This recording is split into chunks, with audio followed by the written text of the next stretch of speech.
Well, hello, Mary Greenwood. Hello. It's been a while. It has, 17 years, I think? Your memory on that may be better than mine, but closing in on 20 years and how we met is such an interesting story, and I'm so glad to catch up with you. Before we get started, I want to remind anybody that's watching the video version of this interview that you can listen to the podcast version on Podbean, iTunes, all the popular platforms. And if you happen to be listening currently, you can catch the video version on the Michael Angelo Caruso YouTube channel. I was doing a talk in Las Vegas, and it might have been how to write a book. Yeah, I I just think had a so. small group of people, 6 or 8 people, I think, answered the bell that time. And we first saw each other in the hotel, maybe at breakfast or in the lobby or something. Do you remember? I think it was in the lobby, it was a big lobby and just kind of walking around. And And it's not I like I don't know, didn't you have other started stuff. talking to me or asked me what I was doing here or something. I'm not sure exactly how it got started. Yeah, I don't remember We had a either. good conversation. But I was instantly engaged with you because you're such an interesting person. And sometimes you just meet somebody and that person's got good mojo, they got good stuff going on. I felt that way about you instantly. Thank you. And so we were chatting a Me bit, too. and fortuitously, you're an author, right? And I'm like, well, that's pretty interesting because I'm giving a talk on how to be an author. And we chatted a bit more, and I think in very short order, I invited you to sit in on the class. I didn't want your tuition money or anything. I was just so glad to have another person in the classroom. And you did sit in, as I recall. That's right. I sat in on it for a long time and talked to other people, and uh, we talked about books. I enjoyed it immensely. It was like, I just had some free time, and then all of a sudden I'm sitting in this class. It was like a serendipity. Yeah, I loved it. And I think you had already had your first book out at that time. You since have written 4 books. But my favorite part of that story is you wrote your first book in your 60s, which is remarkable. That's right. And you kind of were Um, waiting for things in your career to slow down. I think a lot of people wait and they wait and they wait and they wait so long that they time out, and then it is too late for them. Of course, most of that's just a mindset. You never time out on this stuff.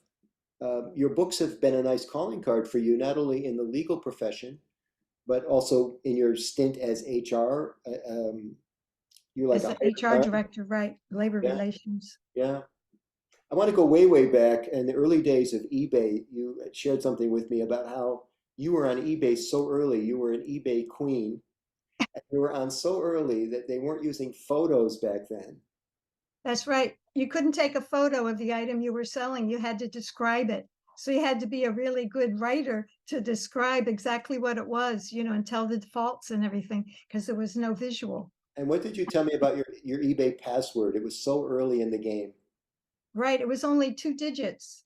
Where I think I now, it's like a regular password, but they had so few people that you could have 2 digits. I can't remember even what the 2 digits were, but I used that for a very long time. What a great story.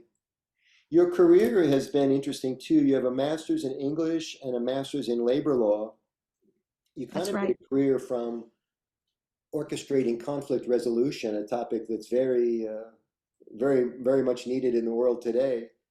Um, and recently, you got back from doing an interesting stint. You were doing conflict resolution in Key West, yeah? Right. I was an arbitrator, I was the arbitrator and I had an arbitrator hearing, and which is determined in the collective bargaining agreement. So I had the union and the company, and then they each presented, I was the judge for the hearing. They each presented their case, and then afterwards, it'll be transcribed. They'll send in briefs after the fact, and then I'll make a determination as to which one is right. Yeah, my favorite part of the Key West story is the fact that it was in Key West. That's a pretty cool place to have to punch in for work. Yes, it was very nice because I lived there almost 10 years. And so it's sort of like going back home. And it was very busy because we didn't get out till like 7 o'clock at night. But it Yeah. was very nice just walking through the streets. It's changed quite a bit, but there's still that essence there, the little conch houses and everything. I really liked it. You also did work for the city of Miami. You were Miami at the Beach. time Miami Beach is a separate Miami town. Beach, even worse. And you were dealing, you told me, with 5 unions. Yes, police, fire, supervisors, uh, CWA, which was communication workers, and AFSCME, which is Yeah. mostly blue collar. Well, all this to say that you really know your stuff. You've had a storied career, and your books are amazing. All how-to books. Give us the rundown on the titles.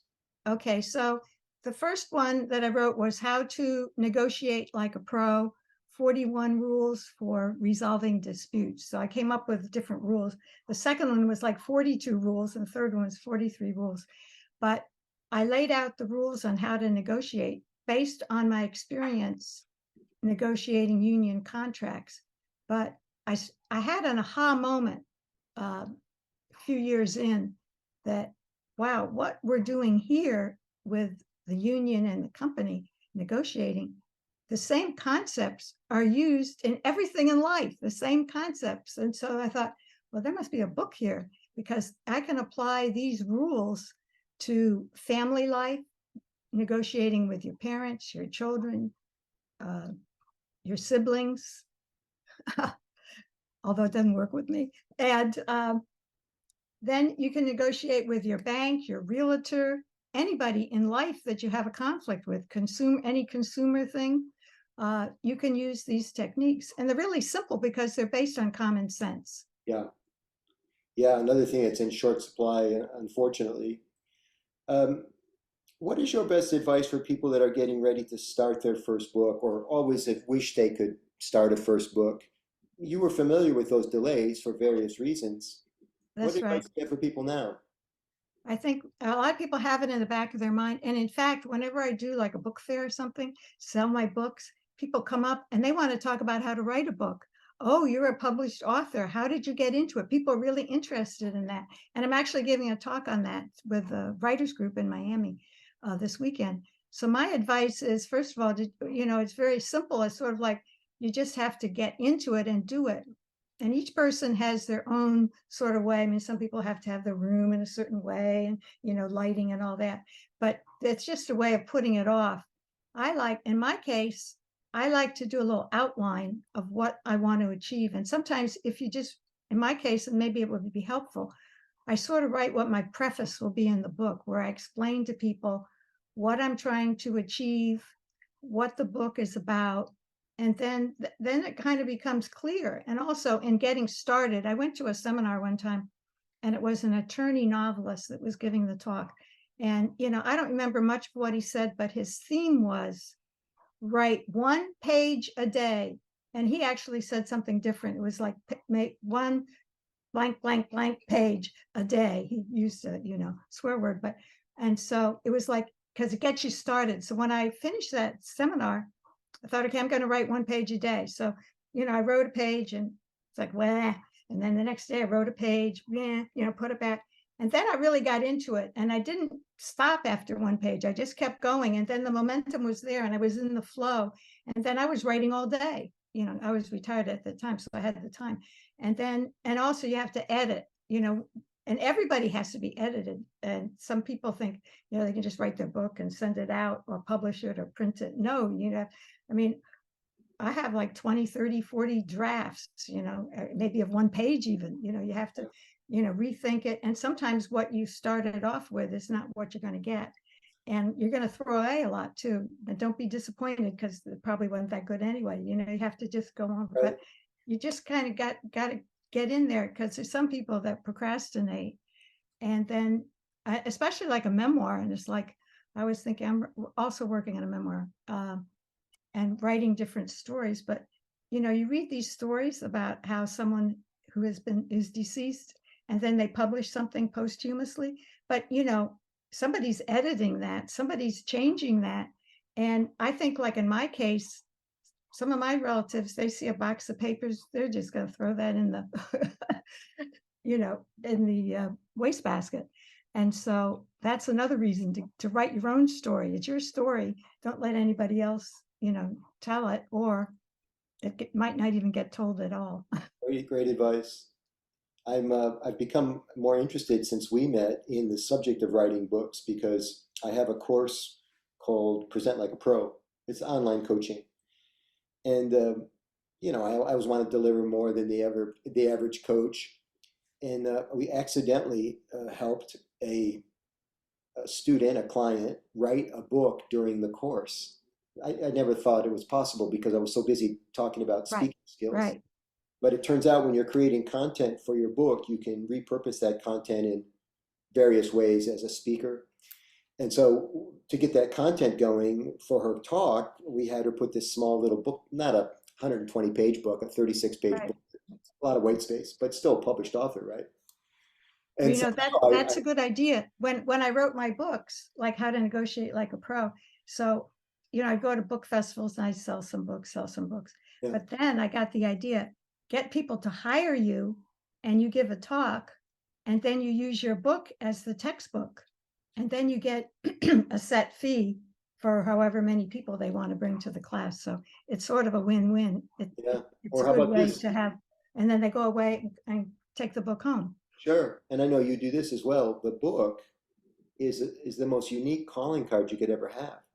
Everybody's Right, always giving out their business card, or even stranger one now, they do an airdrop. So now your business card is in their phone, but they can't remember how to find it because they only met you right. one time. It's crazy.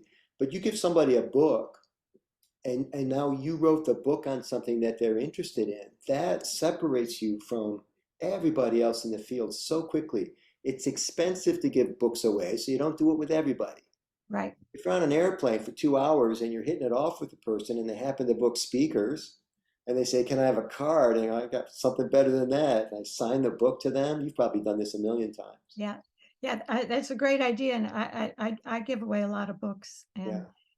and sometimes it just, the person seems thrilled. And so that's enough, to have it. And then later on, I meet somebody and they say, yeah, I still have your book, it's in Yeah. my bookcase. I treasure it or whatever. Mary's And books are some people, available. they probably, I don't know what they do with it, but, Mary's books are available online at marygreenwood.org, everybody. Before we go, Mary, I wanted to talk about uh, and Amazon. Amazon's probably the best place Amazon, okay. And for my Greenwood book. is the conventional spelling, everybody, just like it sounds, Greenwood. And that's Mary with an M. I like that. Mary, Nobody's this ever done conflict that before. resolution thing, politics, and there's an election coming up. And without being political in our conversation, think about something like the problems people are having at the border these days. The state of Texas is about ready to go to war with the United States of America on this. If you were looking at the border issue as a conflict resolution specialist or even an arbiter, how would you approach it? Because both sides have points. Right. If I may, you just can't it sounds good to leave the borders open, whatever that means, but it's an unsustainable thing. It does not pencil out. And that's why Texas and the border states are screaming. On the other hand, as the United States of America, we want to be welcoming to people that want to come here and make a living and come in legally. How would you approach this as a conflict resolution or arbiter? Well, you have to, in some ways, take the politics out of it, but that's almost impossible. But if you get the two groups together and then find out, what their main goals are and see where they overlap, I mean, that's usually how you're going to get something going. I mean, even in a union negotiation where you're negotiating a contract, it's the same type of thing. What is it that you want? Yeah, And you get two groups that are informed and they have the information, because you don't want somebody that doesn't really know what's happening, but they're experts in the field, and then they can make some proposals, and then both sides look at it, and then you chip away at that, and then the job of the negotiator is to look at that and try to suggest, well, then I'm actually talking about mediation, because if I'm not really, I'm negotiating with the union when I negotiate. So I'm kind of I'm actually, because mediation is a facilitator where there's three parties. So in some ways, I'm talking about being a mediator, where you find out what this side wants, what that side wants. Now, as an arbitrator, I make a decision, But when you're a mediator, you're not allowed to make a decision that's unethical. So you're like the devil's advocate. Well, what if you did this? What if you did this? But Right. you don't try to influence them, and you try to get the two parties to come to some agreement. First of all, what the issue is. I think a lot of times, even in an arbitration, the first thing I asked is, have you agreed what the issue is? Lots of times they can't. And so then they'll have two different versions, and we start anyway, because otherwise, it wouldn't be worth it. But, often you don't even know what that is. And then you have to just break it down into, what if we did this? What if you did this? I mean, it's very complicated, but you can't go in with a view that you're going to do it my way or the highway, because that's not what it's all about. There has to be some give and take. And also, my number one rule in my book is, if you are upset, if you're emotionally upset, don't negotiate. Take the time out. And often, like, two people argue, it just escalates. If you feel you see somebody that's getting all red and perspiring, and that you can't negotiate. That's just an argument. Yep. And so you have to be cool. I mean, the negotiators in the UN, and I mean, they're not, pounding the table, or they're just having a civilized conversation, and you have to get the temperature down. And so what we've seen sort of on TV and everything, people are like, ranting and raving and yelling and everything. That's not how it's done. It's like civilized, and, you have to be moderating what you do. Yeah. And then, see if you can come to some agreement. I like what you said early on about, I liked all of it. I like what you said early on, especially about agreeing. Can we agree on something to start with? Because we live in a divisive time right now where everybody's like, people are choosing sides on stuff they don't even really know about. They choose sides on stuff they're not even involved with, because They it's say, important if to you're choose this, sides. you're for this. If you're that, you're for that. Well, remember the Vietnamese peace talks? Yeah, They negotiated a long time on the size of the table and how big the table would be. that's right. But that was, and people thought, well, that's stupid. But if you can agree on something, then that's your basis to start agreeing on I'm thinking other about things. another divisive issue, which is guns. Yeah. Can we all agree that we don't want our children getting shot up at school? Can we all agree on that? All in favor say aye. And now you've got a baseline for something, That's right. That's right. some kind of conversation. And by the way, I don't ever think calling it gun control was a good name, because it No, sounds I like agree. taking I stuff agree. away, right?